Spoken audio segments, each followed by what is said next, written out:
akadde ka lipoota y'embeera y'obudde okuva mu kitongole ky'eggwanga ekivunaanyizibwa ku y'embeera y'obudde ng'omwanjuzi nze Juliet Nanteza.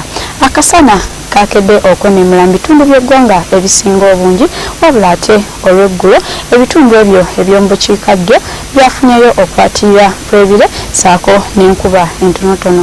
Na kino nno kyavudde ku sserulambula mpewo eziri mu bukiikakkono bwa Ssemazinga Africa nga zino zisindika empewo enkalu okutuuka ku ggwanga lyaffe.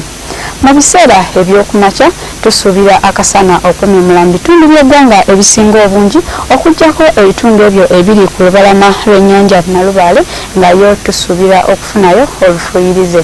Ate olw'eggulo ebitundu by'eggwanga eby'omu bukiikakkono akasana tukasuubira okwememula olwo ebitundu ebisigadde tusuubira okufunayo oluwandagirize nga n'ebbugumu mu bukiikakkono tulisuubira okutuuka ku degrees 33. Kampala saako n'emirano ebbugumu tuyisuubira okutuuka ku degrees 29.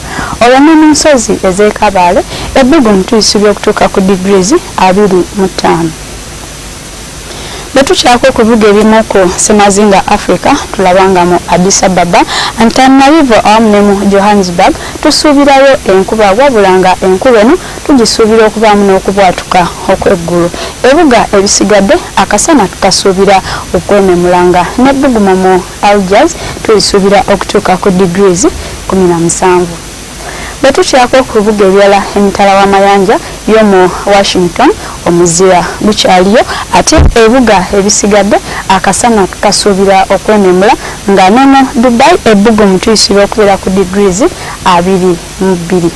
Ebyo bye tusobodde okufunirayo kumanya ebisingawo linda ku mutimbagano gwaffe nga bw'ogulaba beera bulungi.